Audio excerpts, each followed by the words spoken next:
All right, welcome everyone. I'd like to welcome you to this symposium. I hope everyone got some lunch. And if you didn't, you can get it outside. My name is Jordan Feld. I'm a hepatologist from the University of Toronto in Canada. And I'll introduce my colleagues in a moment, but we're going to be talking today about hepatitis C and mental health and why we should be thinking about treating hepatitis C in psychiatric settings. And I think it's important that this is being highlighted at this conference, which, as we'll discuss today, is so central to the hepatitis C epidemic. So a few disclaimers. This is an AbbVie-sponsored satellite symposium. Everyone from the conference is welcome. And you can see the other disclaimers here. Specifically, though, the case studies are provided by the speakers. And here are so in addition to myself, I'm a hepatologist, so I'm sort of the unique one on the panel here. And I have my two colleagues who are both psychiatrists. So here's Gutiérrez Rojas from the University of Granada, and Jens Reimer, who most of you will know as the local chair of ISAM this year and a professor of psychiatry at the University of Hamburg. And we will all be presenting at different...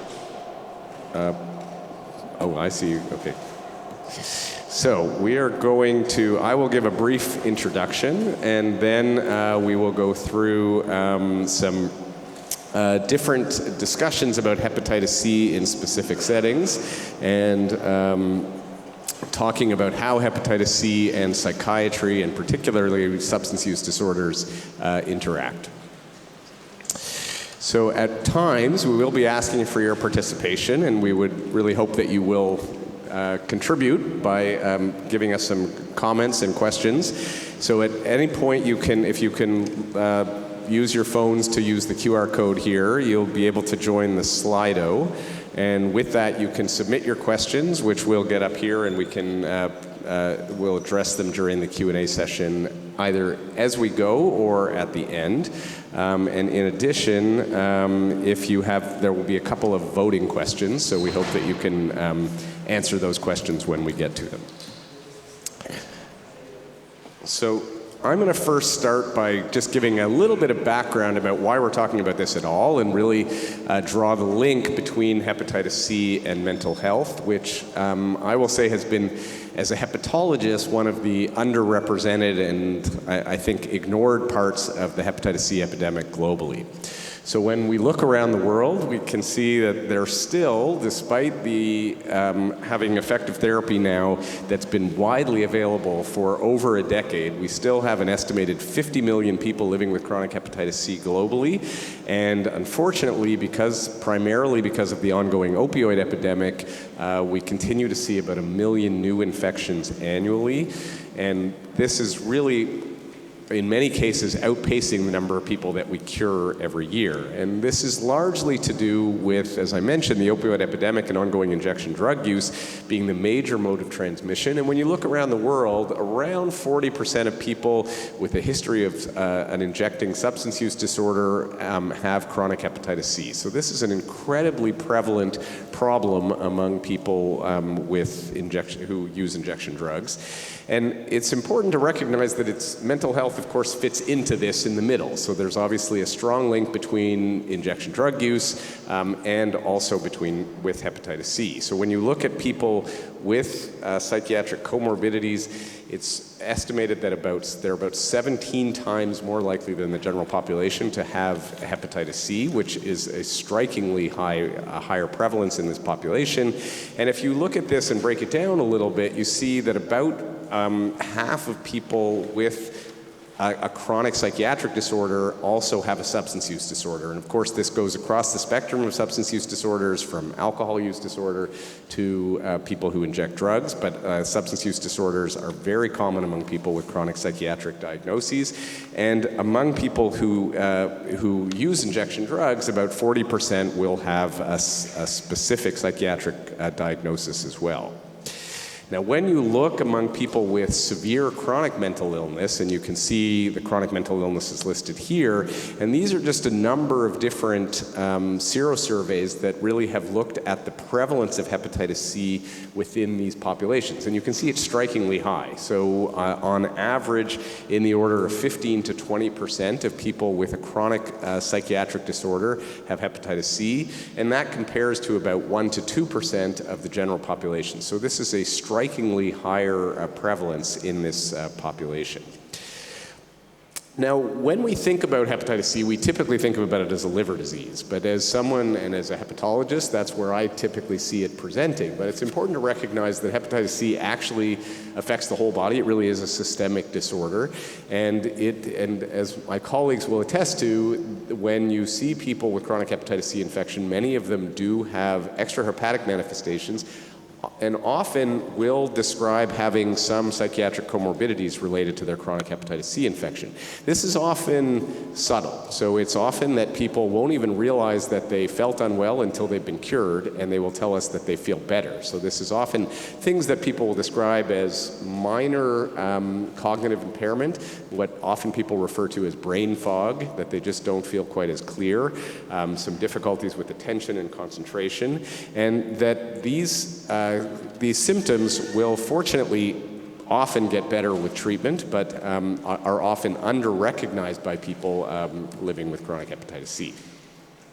So I'll just ask my colleagues, maybe if you can just talk about from the psychiatry perspective, what impact you think there is about having hepatitis C in people with mental health conditions.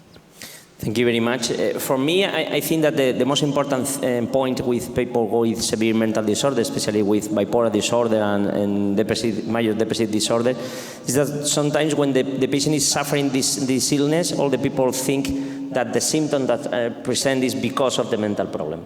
And it's possible that if you have a comorbidity with hepatitis C,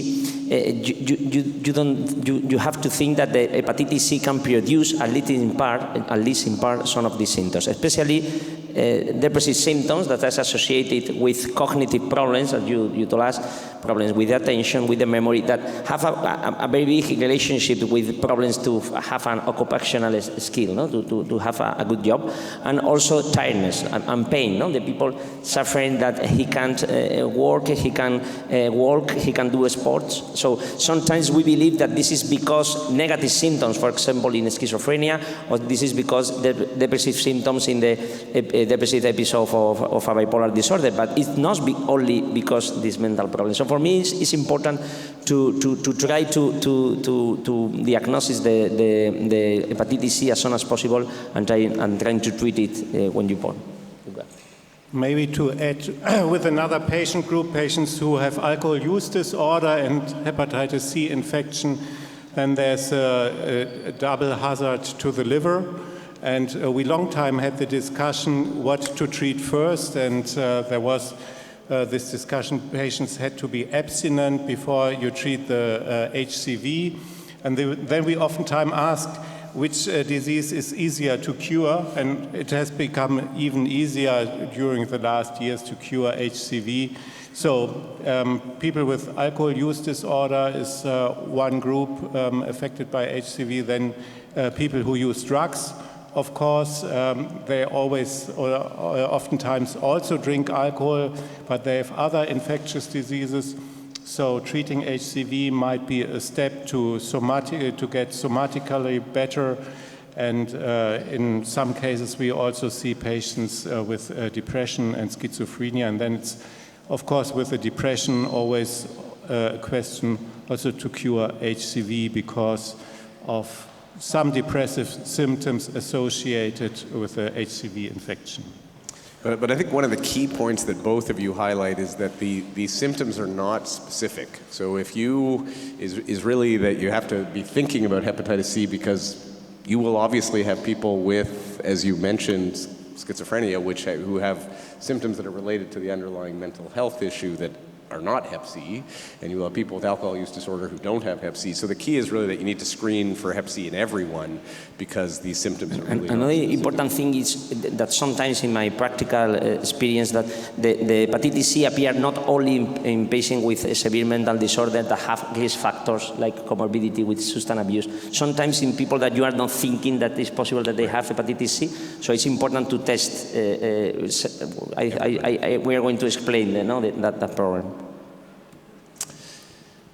And I think the other important consideration is that for people living with hepatitis C, as Jens highlighted, now we have incredibly effective treatment for Hep C, which we'll talk about in a moment, but it really does become sort of the easy thing to address when you compare it to the other chronic mental health problems that they have, which frankly are much more challenging and, if ever curable, rarely so. So this is something that we can address, and sometimes addressing the hepatitis C can be sort of the first step in getting people onto the road to recovery, because it does address some of the issues around stigma, feelings of despair. I always talk about one of my patients many years ago who says that the best day in his life was the day that he was diagnosed with hepatitis C, and he says that because that was the day that he was finally connected to care, and someone effectively gave a crap about him and really got him connected to the care he needed, and he started to improve actually his mental health issues as well as getting his Hep C cured. So the fortunate thing about Hep C is it's actually very straightforward to manage. We're not going to go into great detail about the management part of it, but it is important that people are aware of how to screen for it. It is easy to screen for. The first test is an antibody test. This tells you whether someone's ever been exposed to hepatitis C, and there are now a number of ways to do this. You can do it in a straightforward phlebotomy-based assay in a centralized laboratory, or if you have availability for it, you can do a point-of-care test using a finger prick, which can be particularly helpful in people with a history of injection drug use who may have trouble with phlebotomy. And then after the antibody is tested positive, it's important that that leads to an RNA test. And we'll talk about this a little bit later in some of the case studies, where sometimes people are repeatedly tested for Hep C antibody without ever moving on to a Hep C RNA test, which determines whether they have a current hepatitis C infection. And the viral load testing, again, can be done either with phlebotomy or now available in most of the world. We now have point-of-care HCV RNA testing, which again can be done with a finger prick, which makes it a lot easier. And then once people have been diagnosed, if they're HCV RNA positive, this indicates a current viremic hepatitis C infection. And at this stage, because treatment is so easy, we treat everyone. We don't require people to have advanced liver disease. We don't require them to be abstinent from alcohol or other substances, and we just go on to treatment. So there's a very simple workup to assess the fibrosis stage of their liver, which can be done with simple blood tests, and then offer people treatment. So it really can be very simple and easy to do, and there's very good experience moving this out of specialty clinics into primary care and outside of hepatology clinics into other specialists, psychiatrists, substance use experts, and infectious disease practitioners caring for it. And you can see that the treatment now is incredibly effective. You can see these cure rates here. So you'll see SVR rates, which stands for sustained virological response. That basically means a cure of the infection.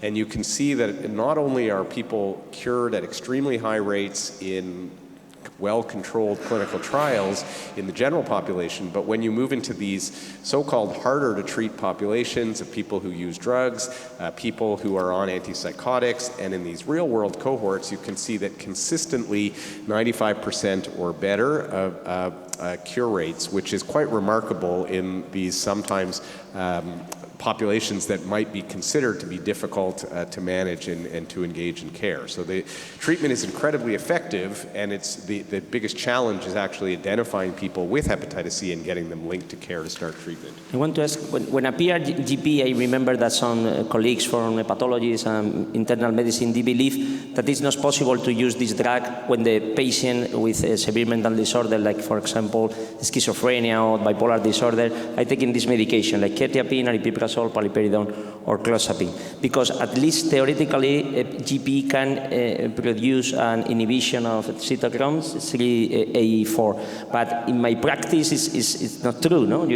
As you can see in this data, it's possible to use GP with all this medication because you only have to reduce at least some milligrams of this antipsychotic. The antipsychotic are for chronic, for all the life in schizophrenia, but you need to use GP only for 8 weeks. So as you told us, I think that the prevalence and the efficacy of the drug is very, very high.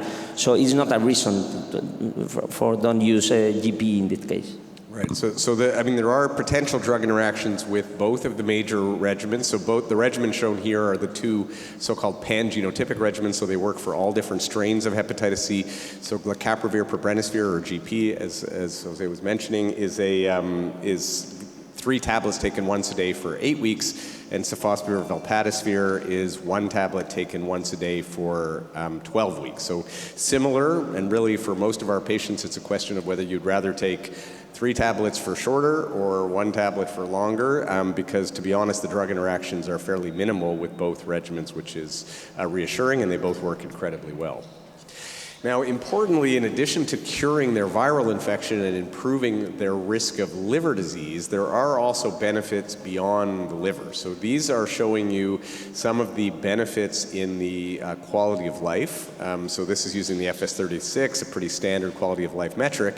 So what you see in the black line at the top is the controls, and you can see in the sort of the light faded line is before treatment, and then the blue line below is after treatment. You can see that the blue line goes up to basically to the control. So their quality of life improves after taking hepatitis C treatment, and you can see that in the table on the side. One important thing with this data is, at least in my experience, when the patient receives the medication for hepatitis C and disappear and eradicate the hepatitis C, if you can see there is an improve in vitality, social functioning, mental health. So sometimes you can reduce the doses of the antidepressant or even keep the antidepressant in case of schizophrenia or bipolar disorder, because as we can explain earlier, this is because these symptoms is because of the hepatitis C, is not for the mental problem.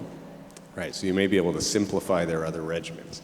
And this is actually highlighting that very clearly here, is that you can see that not only do you improve overall quality of life, but specifically depressive symptoms. So this was a study done specifically among people with active injection drug use. So everyone included in this study, it was a large real-world study of people who were using drugs. They had to have been injecting within 3 months prior to study entry to get into the study, and most people were injecting daily before and during the study.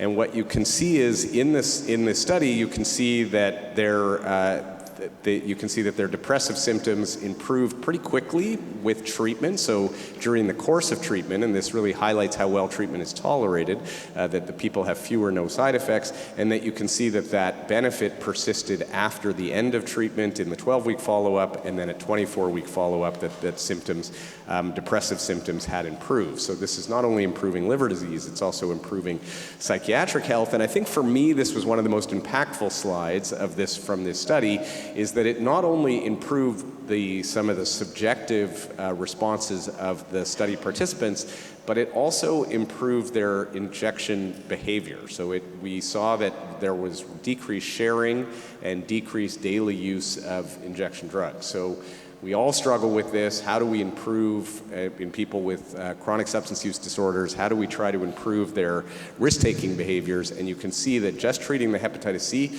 now of course people ask, why does treating the hep C do this? It's probably more about engagement in care and getting people onto opioid agonist therapy at the time of treatment, as well as just engagement in good substance use management. But you can see that it's really a sustained benefit, so that you see even 60 weeks post-treatment that this reduction in high-risk behaviors has improved and persisted. So you've not only cured the infection, but you've seen this significant improvement in their injection drug use activities. And this also can translate into benefits in terms of their overall health. So this is a large study that was from France that looked at the impact of treating hepatitis C in people with mental health disorders on both psychiatric and non-psychiatric hospitalization. So you can see a large cohort, 17,000 people, and you can see they were looking at the rate of hospitalization among this population 12 months before they were treated for hep C and then 12 months after. And you can see this quite significant reduction, about a 30% reduction in any type of hospitalization just by treating their hepatitis C, and importantly also the duration of stay also shortened. So this, I think, is relevant for policymakers as well. When you're talking to them about why we should engage in getting into hep C care, you can see that this is actually reducing overall healthcare expenditure at the population level. So even though sometimes people push back and say these drugs are expensive, but if they're keeping people at a hospital and reducing the duration of stay, that can reduce the overall healthcare costs. I think that another key that can explain this data, at least in theory, is because when the patient eradicate the hepatitis C, it's possible that they don't need so much medication. Or even when they are suffering hepatitis C, the psychopharmacological treatment is not very effective. Appear in other comorbidities, in like metabolic syndrome, like in substance abuse. So when you eradicate hepatitis C, it's possible that the efficacy of the antipsychotic, antidepressant, or anxiolytic is better. It's improved. And you see that with the reduction in the psychiatric admissions within this population. So that sort of begs the question, if this is effective therapy and it has all these potential ancillary benefits, why does hep C often remain undiagnosed and untreated in mental health settings? So I'm going to ask the mental health experts to weigh in on that. I mean, there's always a reason why a patient comes to visit us, and it's usually not that he's saying, I'm hepatitis C positive. They report other problems, and then, of course, at the first step, you take care of the problems reported and what is the acute problem, and HCV is a chronic infection, so you have some time. And I don't know, maybe you can also let us know how long, what is the average stay? I mean, we are working in a hospital. What's the average stay for patients in a hospital? In Germany, it depends between 15 and 20 days in psychiatry. And is this the window for detecting and treating HCV? That's the question. We sometimes do the testing in risk groups at the university hospital here in Hamburg. We did do it routinely for some time and found relatively high prevalence rates in patients with alcohol use disorder. And we will see some data later on in the presentation showing that patients with mental illness have increased prevalence rates. But usually you first do what is the acute problem, I think. I have the same experience. I think that this is because the psychiatrists don't believe or don't think in this specifically. So we have the routine with all the patients that go to the hospital and are in an inpatient unit. They test for every patient, and sometimes it's a very few patients that are suffering hepatitis C. But we saw some patients that they don't think that have the infection, and it's very important for them in these few days, only 15-20 days. Is the same for us, to start the medication, to have a control with hepatologists and start to receive the medication for hepatitis C. And we have the same problem with another illness, no? Like metabolic syndrome, like hepatitis, like diabetes, for example, in substance abuse, no? Alcohol abuse, for example, tobacco abuse, that some people believe that our patient can't keep cessation the smoking, and it's a sub. So it's similar. I think that this is because the general practitioner of the patient with mental problem is the psychiatrist, and if they don't try to do that, it's very easy, but they want to do that. If they don't try to do, of course they are not going to know that the patient is suffering the hepatitis C. But I think that for me the biggest problem is just it's not on the radar. It's not on the radar of mental health providers, and often even providers of managing substance use disorders, even though the prevalence is this high, that people are just not routinely screening for this. And because the symptoms are so non-specific. I think the only way you're going to identify this is through screening. So hopefully we're going to convince you that it's an opportunity. Even the patient is suffering a lot of symptoms because of the hepatitis C, and the psychiatrist believe that this is because of the mental problem. Mental health, right, exactly. So I think there's a number of barriers. We've just listed a few of them here of people both accessing and receiving Hep C care in mental health settings. There is generally a lack of integrated mental and medical services, so they're often sort of distinct. They're getting their mental health care in one place and their medical care in another place. The practitioners may or may not be addressing some of the activities that they're engaged in that might be putting them at risk. And as Lise has highlighted, they focus on the mental rather than the physical health. Both the patient and the provider often are thinking about more their mental health than the physical health. There's, I think, sometimes an uncertainty of who owns the Hep C. Is this the responsibility of the hepatologist or infectious disease doctor, the GP, the psychiatrist, the substance use disorder? And we'd really like to make the case that the key is that this can be the entry to getting people screened. Even if you don't want to get into actually managing it, at least you can identify this and then get them connected to someone else to provide the specific care. And that's probably links to the next one, that there's really just insufficient provider or practitioner training in what are the simple things to do for Hep C in terms of management. And then I think for the patients, it can be a little bit unclear about who they're supposed to be getting care from. So really it does highlight that, as with many things in medicine, a multidisciplinary approach is better, but often this can be sort of the gateway to getting Hep C care is through mental health. So we're going to open up to a question about whether you think that psychiatric settings are equipped to integrate Hep C care services. So A, yes for screening and treatment, B, yes for screening, C, yes for treatment, or D, no, it'll be too difficult to implement. So if you can go on the Slido quickly and give us your thoughts, that would be great.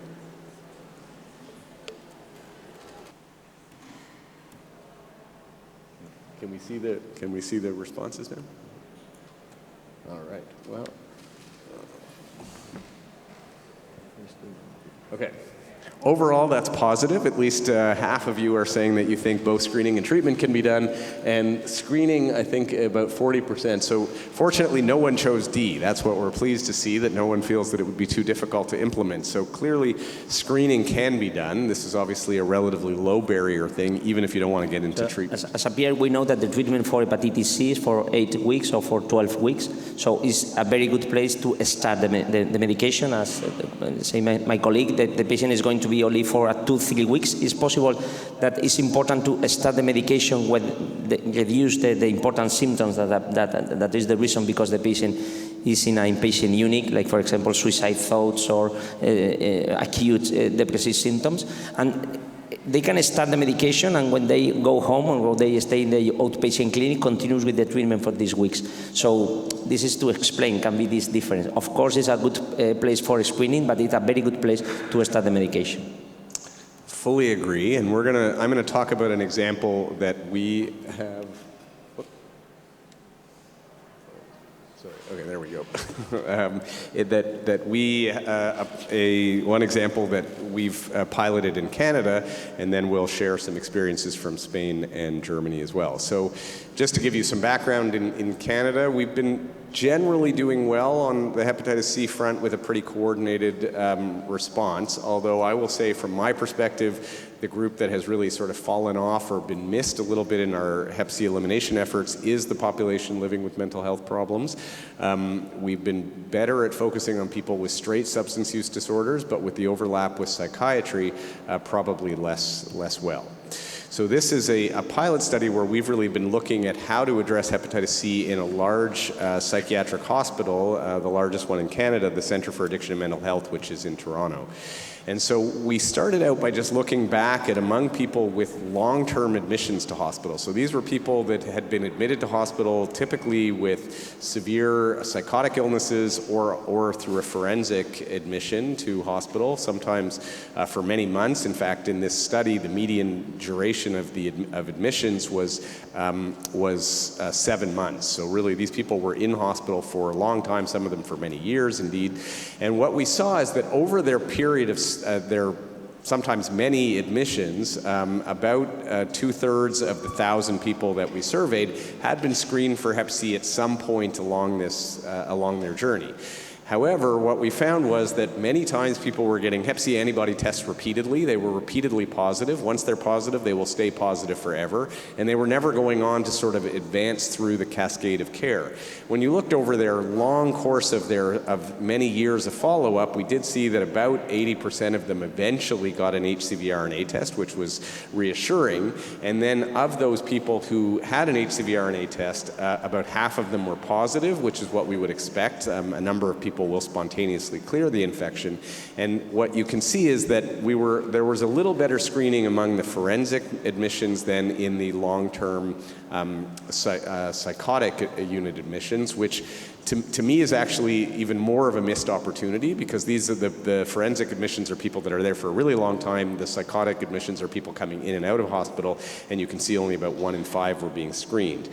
Now, what you see is then what we looked at is what happened once we identified people with a current infection is where do they get treated. And routinely, I would say the practice is to refer these people to a specialist, to a hepatologist, infectious disease specialist after discharge. And the problem is that very often these people don't follow up with the referral. So you can see in this small number of people who were detected to be positive in this retrospective study, you can see that 8 were referred to specialist care, and of those 8, 5 of them were lost to follow-up, so not very good. Of the 3 that were treated, actually, although they were probably all cured, only 1 of them came back for confirmatory testing, where in contrast, of the 7 people who were treated by the primary care providers in the psychiatry hospital, the hospitalists that worked there, you can see that all 7 of them were cured, and 6 of them came back for confirmation of their cure. So this, to me, really highlights the benefit of treating hepatitis C in the setting where people are getting their psychiatric care, rather than involving other care providers, because of the challenges with linkage to care. So the sort of takeaways that we had from this study were, first of all, that screening in a large psychiatric hospital was relatively uncommon. So 44% in the forensic units and 22% in the long stay units. We did do follow-up after this. It was essentially a quality improvement project, and we followed up and screened all those who were never screened. We have found that the point of care tests have made that easier, especially for people where phlebotomy is a barrier.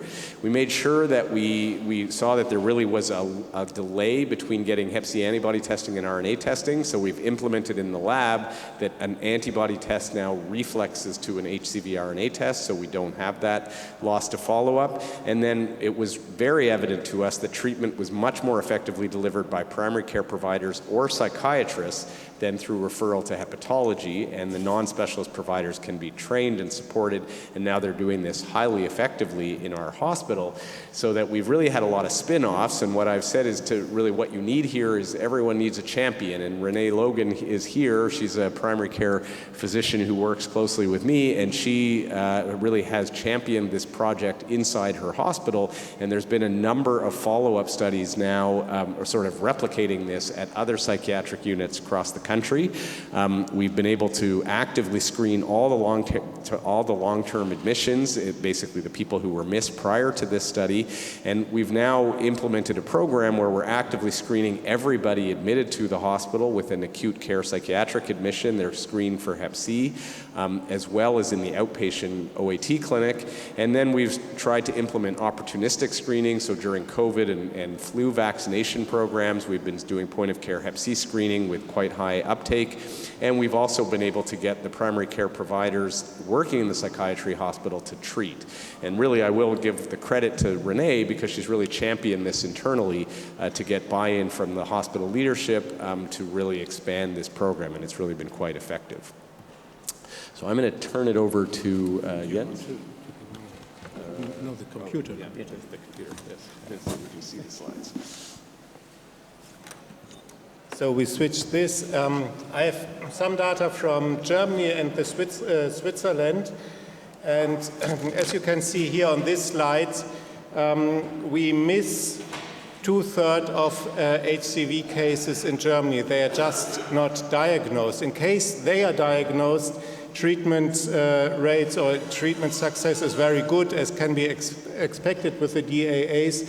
But what can be done to reach more patients and to increase diagnosis?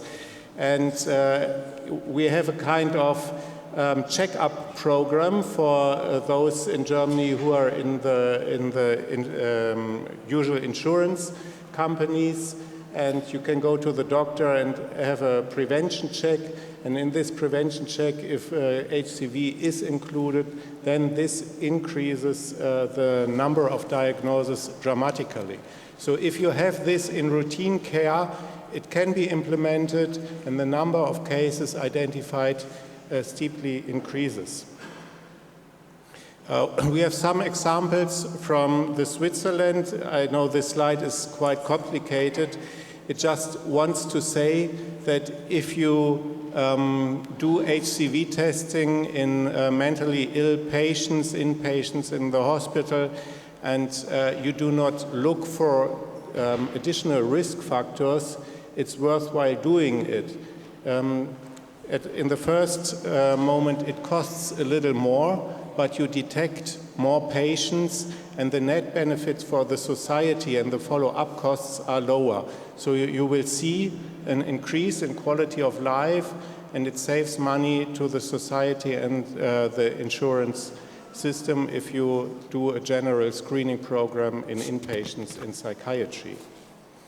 And also this looks quite full, this slide. It just wants to say in mentally ill patients, if you have a dual diagnosis, which means addiction disorder and another mental disorder, or if your addiction includes polysubstance use, you are more likely to acquire HCV. So if you want to have a testing according to a risk profile, then we should ask for risk factors like injection drug use, of course, but also other drug use like benzodiazepines or severe mental illness contribute to rates of acquisition of HCV and might lead then to testing and diagnosis.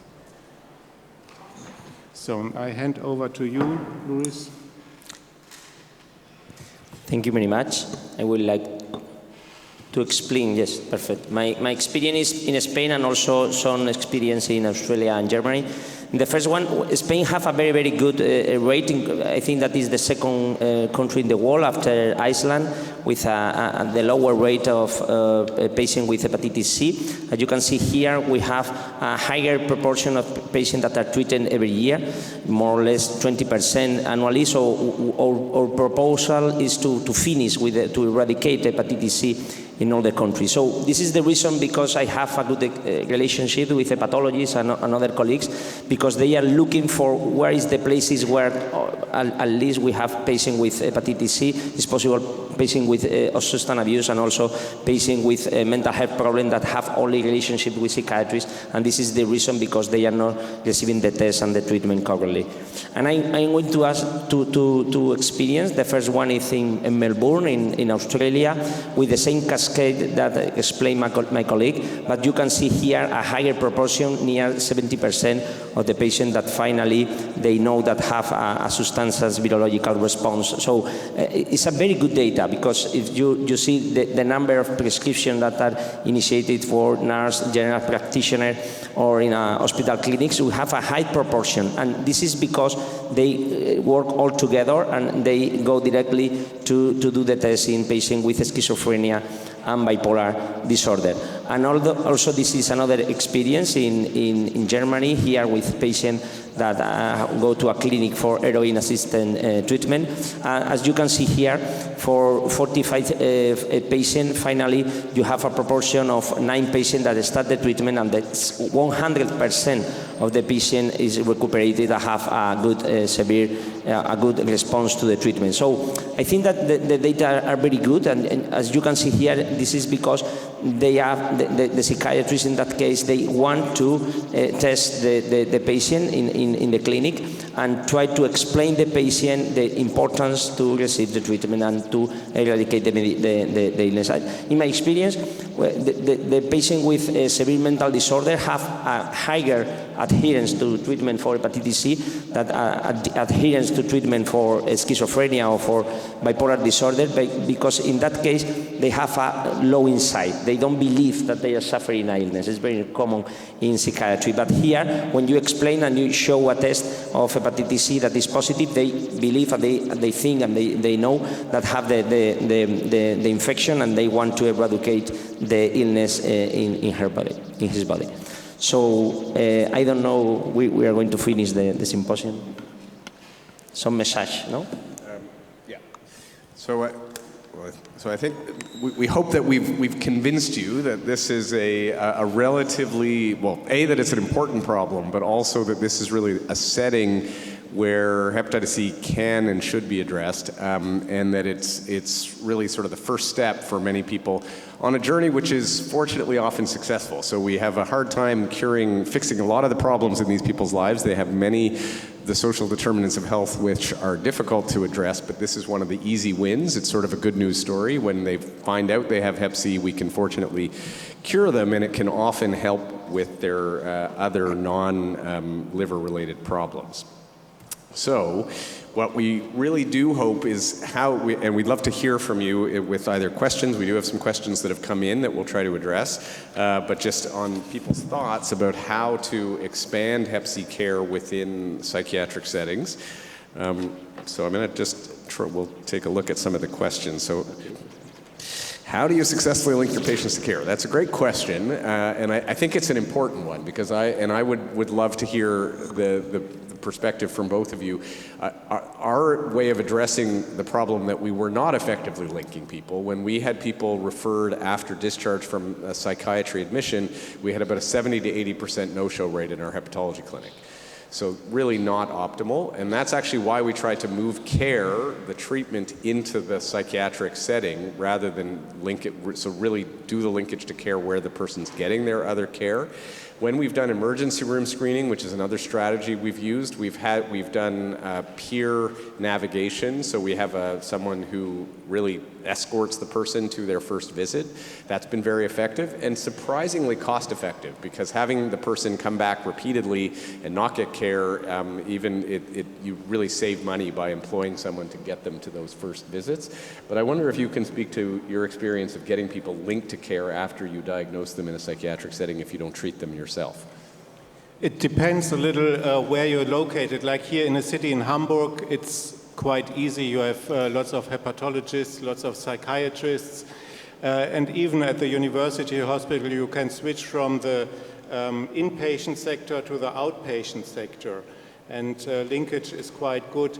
In a more rural area where I also work 50 kilometers north here of Hamburg, there's a shortage of GPs, and there's also a shortage of psychiatrists, and our hospital is not really licensed for outpatients, so the transfer is really more difficult. In case we diagnose inpatient in psychiatry, it's difficult to refer to a GP who does the treatment then there.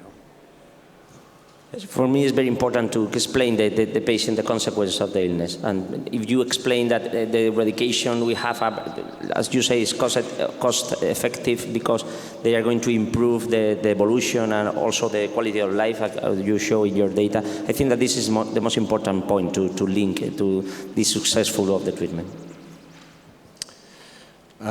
So there's a couple questions that are linked together. Are you worried about interactions with current treatment plan, and would you ever wait for the patient to come off psychiatric medications before treating the hep C? And the good news is I would say no to both of those things. So fortunately the drugs, although as Luis mentioned, if you look in the product monograph, you will see that there are some drug interactions. There's some really useful websites that really outline what the drug interactions that you need to worry about are. I tend to use one from the University of Liverpool. If you Google HCV drug interactions, it's the first one that comes up, but it's actually a very well curated website and really goes through all the medications for the Hep C drugs, also HIV and hepatitis B drugs in case you're interested. And then you can really put in any medication, not just the psychiatric medications, but whatever medications they're on. Will tell you how serious, if there are interactions, so it kind of has like a green light, yellow light, red light system, which is pretty easy to use. Green light is fine, red light is really you should reconsider, and yellow is you have to think about it a little, but I think as Luis mentioned, a lot of the real world data suggests that even some of the potential drug interactions have been less concerning than were anticipated. So in general, we don't need people to stop or change their psychiatric medications almost without exception now. And we never need people, although we encourage them to stop using substances or to use substances more safely, we don't require that they stop using those substances prior to treatment. So my take would be make the diagnosis and start them on treatment right away, because there's a serious risk of losing people to follow-up. And the other thing that we didn't really talk about at all today is the benefit of prevention, that when you cure people living with Hep C, you also prevent transmission to other people, and that has a big benefit at the society level as well as the individual benefit. If you use the Liverpool tool, you don't have any problem with all the antidepressant, all the anxiolytic, all the hypnotics. Only with 4 antipsychotic, we explain that it's possible that to reduce only for these weeks the doses of the antipsychotic, is clozapine, quetiapine, aripiprazole, and paliperidone, and you have a problem only with 1 antiepileptic, with carbazepine, but it's an antiepileptic that we use in a very, very few cases. Yeah, so I think for the most part, the drug interactions are quite manageable. So someone asked, you described Renee as your champion, that's the slide that I showed. What makes her so unique? What qualities does she have that made her partnership so successful? I think it was a good example of someone who, she had no experience in research or in hepatitis C treatment when we brought this to her. But what she said was, what attracted her to it was that it was something that she could do that actually she could fix. She said she was very frustrated. She works in as I mentioned, a large psychiatric hospital. She's a primary care physician, and she said she could almost never fix any of their problems. They had chronic diabetes, hypertension, as well as their chronic mental health issues, and this was something that she could actually fix for them, which was really beneficial, and sometimes within the duration of their admission to hospital. So they're often admitted for weeks or sometimes months on end. She could actually get their Hep C diagnosed and cured in that same admission, which really built a nice therapeutic relationship, and she just said it felt good. So I think this is a good example, and she's had a great experience. She's also done some research with this, and it's been good for her own career. There is some question about the same, that how to advise for a psychiatrist to improve So I think that the most important thing that the psychiatrists want to do that and know how to do that. For example, there is a question we have discussed before the symposium about who have to treat. You know? If it's the patient that have to treat by himself or refer to a specialist. In my case, I normally have a very good relationship with the pathologists, and they have more experience in the treatment of hepatitis C, so normally they prescribe the medication, but I know that it's not difficult to do for a psychiatrist, so it's only one to do that. So I think that it depends of in your hospital or in your area, you have a place where the patient can go to receive the medication, but for me, I think that there's no problem that if the psychiatrist want to prescribe the drug. I don't know your experience. I wanted to add to what you said, Jordan, sorry. In psychiatry, it's the same case. We can't cure diseases. We can just, help a little and reduce symptoms, but with HCV, and elimination, it is done then. So that is an important point. On the other hand, it's like I already said, our patients are 15 to 20 days with us. Okay, some are longer, but usually we don't see the cure then in the end.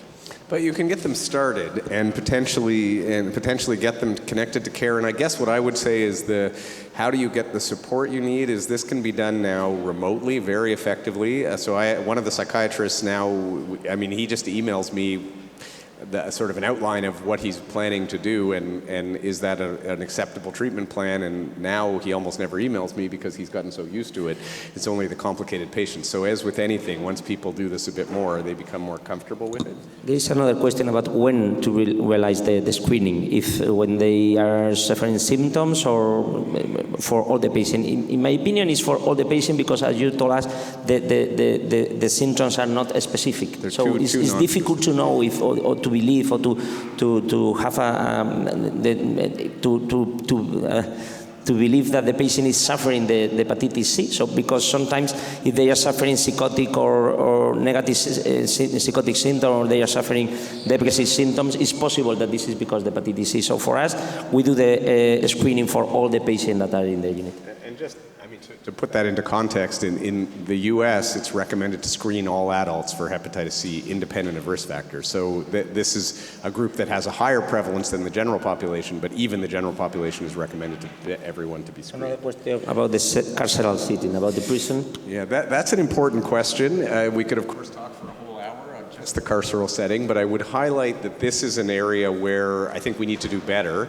Hepatitis C prevalence is extremely high in prisons and jails, and there are some really innovative programs around the world about screening people. Australia has really pioneered, I think, this area where screening people at entry into prisons and then getting their hepatitis C addressed while they're in custody, which again can have real benefits not only for transmission within the prison system, but also after people leave, because there's often a lot of in and out of prison systems, so you can reduce incidence or transmission outside the prison setting as well as benefiting the individual. In our city, we have one of the biggest prisons in the south of Spain, Andalusia, and we have a very good relationship with a general practitioner that is working there and do the same. Hey? They do the test for all the inmates that have some, not also risk factors, it's routinely for everybody, and they started the medication for this week. So normally they eradicate hepatitis C in prison.